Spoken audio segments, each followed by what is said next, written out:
नमस्कार। आज हम एक ऐसी किताब की गहराइयों में उतर रहे हैं जिसने दुनिया भर में बहुत से लोगों का ध्यान खींचा है। Ikigai, the Japanese secret to a long and happy life. जी नमस्कार। हाँ, ये किताब काफी चर्चित रही है। बिल्कुल, हमारे पास इस किताब की समीक्षाएं हैं, इसके मुख्य विचारों का सार है और थोड़ी बहुत वो जो चर्चा इसके आसपास हुई है। दिलचस्प बात यह है कि इसके लेखक हेक्टर गार्सिया और फ्रांसिस्को मिरालेस स्पेनिश है ना? हाँ, ये बात थोड़ी चौंकाती है कि जापानी कॉन्सेप्ट पर स्पेनिश लेखक लिख रहे हैं। एक जापान में रहे भी हैं काफी टाइम। अच्छा, और उन्होंने जानकारी के लिए जापान के ओकिनावा द्वीप का दौरा किया। जी हाँ, ओकिनावा, वो जगह जो अपनी लंबी उम्र वाले लोगों के लिए जानी जाती है, दुनिया के ब्लू जोन्स में से एक। कमाल है, मतलब स्पेनिश लेखक जापान के रहस्य दुनिया को बता रहे हैं। खैर, ये किताब 2017 में आई थी और इकिगाई, इकी का ए, ये जापानी शब्द इसका मतलब क्या है ठीक ठीक? जीने की वजह। हाँ, मोटा मोटा मतलब वही है, होने का कारण या सुबह बिस्तर से उठने का कारण, एक मकसद। सुनने में ही कितना पॉजिटिव लगता है। तो आज हमारी कोशिश रहेगी कि हम समझें कि ये किताब इकिगाई के बारे में क्या कहती है, ओकिनावा से क्या सबक मिलते हैं। और क्या वाकई इसमें लंबे और खुशहाल जीवन के कुछ राज हैं भी या नहीं? हाँ, बिल्कुल।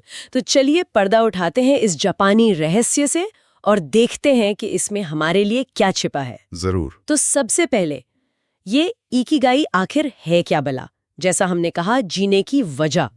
किताब का दावा तो बड़ा मजबूत है कि अगर कोई अपनी इकिगाई खोज ले तो जिंदगी लंबी, खुशहाल और मतलब सार्थक हो जाती है। बिल्कुल।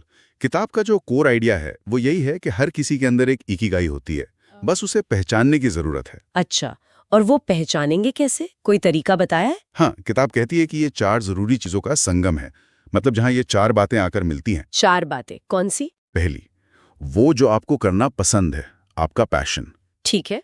दूसरी, वो जिसमें आप माहिर हैं, मतलब आपकी स्किल्स। ठीक है।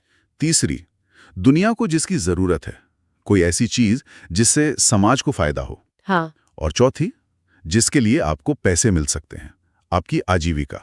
ओ, तो पैशन, स्किल, दुनिया की जरूरत और पैसा। जी, किताब के मुताबिक जब ये चारों चीजें आपकी जिंदगी में एक पॉइंट पर मिल जाती हैं, वही आपकी इकिगाई है, वो स्वीट स्पॉट। सुनने में तो ये एक फॉर्मूला जैसा लगता है, 4 चीजें ढूंढो और मिल गई इकिगाई। पर क्या ये इतना आसान है? देखिए, कहने में आसान लगता है, पर असल जिंदगी में इसे खोजना और बैलेंस करना ही चुनौती है। सही बात है। और ये सिर्फ थ्योरी नहीं है, जैसा आपने शुरू में कहा था, लेखक ओकिनावा गए थे। जी हाँ, और यही इस किताब को थोड़ा अलग बनाता है। वो सिर्फ फिलॉसफी नहीं दे रहे, उन्होंने ओकिनावा के उन बुजुर्गों से बात की जो 100 साल से ज्यादा जी रहे हैं। अरे वाह, तो किताब में उनकी बातें भी हैं। बिल्कुल, किताब उनकी जीवन शैली से कई अहम सबक निकालती है। ये सिर्फ लंबी उम्र के नुस्खे नहीं है, बल्कि जीने का एक तरीका है जो वो लोग अपनाते हैं। अच्छा, क्या कुछ खास बातें हैं जो ओकिनावा के लोगों से सीखने को मिलती हैं? हाँ, कई सारी हैं। जैसे उनकी जिंदगी में बहुत सादगी है, कम चीजों में खुश रहना जानते हैं। आजकल की भाग दौड़ से बिल्कुल उलट। सही। दूसरा, सजगता, मतलब माइंडफुलनेस। वो जो भी करते हैं पूरी तरह उसमें मौजूद रहते हैं, हड़बड़ी नहीं। खाने में भी सुना है वो कम खाते हैं। हाँ, उनका वो हरा हाची बू का सिद्धांत, पेट 80% ही भरो, ये शारीरिक संतुलन दिखाता है। और जिंदगी में भी संतुलन रखते हैं, काम, आराम, समाज, परिवार। और वो हमेशा एक्टिव रहते हैं, रिटायरमेंट के बाद भी। बिल्कुल, खाली नहीं बैठते, शरीर और दिमाग दोनों को चलाते रहते हैं। बागवानी, हल्के व्यायाम, अपने शौक। किताब इसे फ्लो की अवधारणा से भी जोड़ती है, किसी काम में पूरी तरह डूब जाना। फ्लो? हाँ, ये कॉन्सेप्ट भी सुना है। और एक बहुत जरूरी बात, मजबूत सामाजिक बंधन। उनके गहरे दोस्त होते हैं, समुदाय का साथ होता है। वो मोआई वाला कॉन्सेप्ट। हाँ बिल्कुल, मोआए, बचपन के दोस्तों का समूह जो जिंदगी भर एक दूसरे का साथ देता है, सामाजिक, भावनात्मक, यहाँ तक कि आर्थिक रूप से भी। ये अकेलेपन को दूर रखता है। ये तो जबरदस्त बात है, आजकल के समय में तो इसकी बहुत जरूरत है। और प्रकृति से जुड़ाव, धीरज, लचीलापन, ये सब बातें भी हैं। सुनने में शायद आम लगें, पर ओकिनावा के लोग इन्हें जीते हैं। तो किताब का तर्क ये है कि यही आदतें उनकी लंबी, खुशहाल जिंदगी का राज है और ये इकिगाई खोजने में मदद करती हैं। जी, ये आदतें एक तरह का माहौल बनाती हैं जिसमें इकिगाई फल फूल सकती है। और इन आदतों का वैज्ञानिक आधार भी है। अच्छा खाना, एक्टिव रहना, तनाव कम करना, सोशल कनेक्शन, ये सब लंबी उम्र से जुड़े हैं। तो वापस उस 4 वृत्त वाले मॉडल पर आते हैं। पसंद, हुनर, जरूरत, पैसा। किताब इन्हें जोड़ती कैसे है? सिर्फ लिस्ट बनाना तो काफी नहीं होगा ना? सही कहा। किताब सिर्फ इन 4 चीजों को पहचानने के लिए नहीं कहती, बल्कि उनके बीच के संबंधों को समझने पर जोर देती है। अच्छा, वो कैसे? देखिए, जब आप वो करते हैं जो आपको पसंद है और जिसमें आप अच्छे हैं, वो हुआ आपका जुनून यानी पैशन।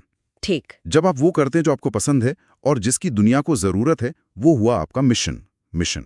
ओके। जब आप वो करते हैं जिसमें आप अच्छे हैं और जिसके लिए पैसे मिलते हैं, वो हुआ आपका प्रोफेशन। और जब आप वो करते हैं जिसकी दुनिया को जरूरत है और जिसके लिए पैसे मिलते हैं, वो हुआ आपका vocation. Passion, mission, profession, vocation. हाँ, इकिगाई इन चारों का केंद्र बिंदु है, वो जगह जहां ये सब मिलते हैं। किताब कहती है कि अगर इनमें से कोई एक भी गायब है तो कुछ अधूरापन लगेगा। जैसे? मान लीजिए पैशन और मिशन है पर पैसे नहीं मिल रहे, तो खुशी तो होगी पर शायद जेब खाली रहेगी। या प्रोफेशन और वोकेशन है पर काम में मजा नहीं आता, तो आरामदायक जिंदगी होगी पर शायद अंदर से खालीपन लगेगा। अब समझ आया। ये तो बहुत साफ तरीके से समझाया गया है। शायद इसीलिए ये किताब इतनी पॉपुलर हुई। हाँ, ये भी एक वजह है। कॉन्सेप्ट को सरल बनाती है, पढ़ने में आसान है। ऊपर से जापानी संस्कृति, लंबी उम्र, उद्देश्य, ये सब मिलकर एक आकर्षक पैकेज बनाते हैं।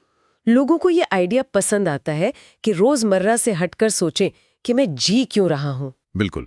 और ओकिनावा की कहानियां, कुछ करने लायक आदतें, ये सब प्रेरणा देते हैं। लेकिन जो चीज इतनी लोकप्रिय होती है उसकी आलोचना भी होती है।